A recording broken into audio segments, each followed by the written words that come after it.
Meet our hapless hero, who's just blinked back to life, firmly in the Moonbear King's clutches. Kutaro.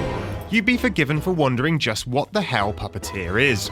After all, its announcement at Gamescom 2012 was, in typical Sony style, devoid of any useful information at all. And despite an admittedly brief showing at E3 this year, we're still wondering why we should be excited by Japan Studio's latest.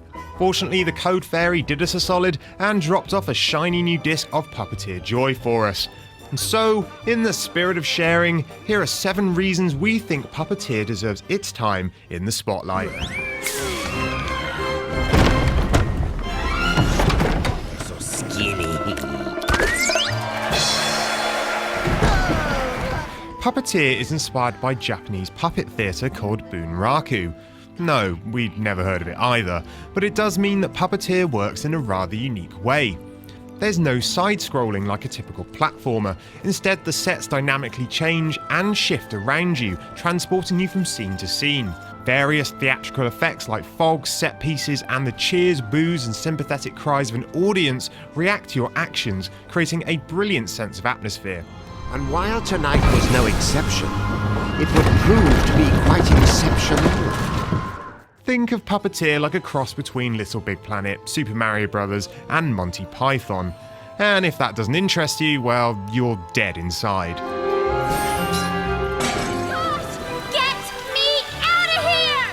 Puppeteer is pretty wacky. Sure, there are many traditional fairy tale elements like a witch, a princess, and a powerful knight, but they're given a dark twist. Like, the whole premise behind the game is that a guy kidnaps you, called Moonbear King, and you're turned into a puppet, and then your head gets eaten. Harsh. But it works, and the tale of kidnapping and later enslaved children adds a darker tone to what would otherwise be a sickly sweet magical adventure. Magnificent, Kutaro. Well, you're about 3 feet too short and 3 hours too late. But thanks. Like, seriously. If you thought the story was kind of weird, wait till you see the characters. Other than Kotaro, the protagonist, there are his companions, the feisty and opinionated pixie Picarina, and the absurd flying cat Yin Yang. And that's just the beginning. The first few hours of the game introduce you to a huge cast of imaginative characters, including a giant tiger and enemies that contain the souls of kidnapped puppet children. And who doesn't love a giant tiger? No one. That's who. Here, help me sharpen my... Why, one more, and then another after that. Sure, voice acting has got better in recent times, but that doesn't mean there aren't a few stinkers out there.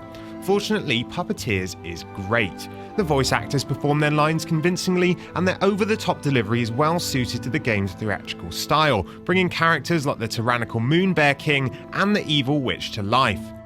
My scissors! I don't want to go back to me! The narrator's great too, and not only tells the story, but also interacts with the characters. It even sometimes dictates the pace, and you have no choice but to slow it down and take it all in. Once upon a time, I once upon a now. This is my Moongees, so just get to the part where I sound good. Right. Yes, of course. Of course. Not even the steepest tower walls could stop Kutaro. Puppeteer's action is a lot of fun.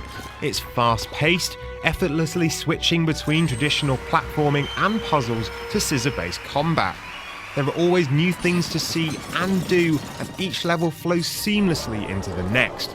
The platforming elements aren't at a punishing difficulty level, at least not at the beginning, although some of the puzzles can lead to a little head-scratching. The magical scissors that Kotaro finds are your only real weapon, but it introduces some really interesting mechanics that have you cutting your ways through levels, fabrics, and enemies. It's almost like pink snow. Alright, let's get this out of the way. Puppeteer looks awesome. The graphics are beautifully rendered and the art style is charming and extremely tactile. Puppeteer seems to draw inspiration from the Little Big Planet games, so much so that you'd be forgiven for thinking they had been created by the same Sony studio. At the same time, Japan's studio manages to infuse Puppeteer with its own dark, mysterious fairy tale aesthetic and unique blend of East and West, a testament to the game's mix of cultural inspirations.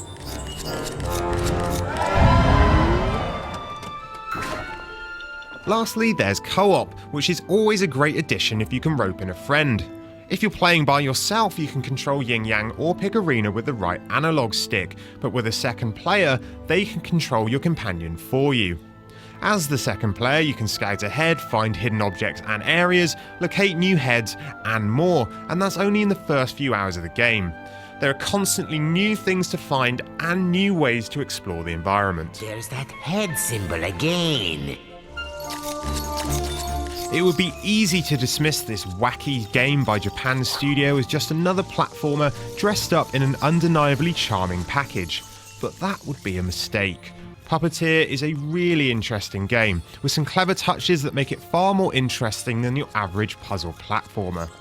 We're certainly excited, but what do you guys think?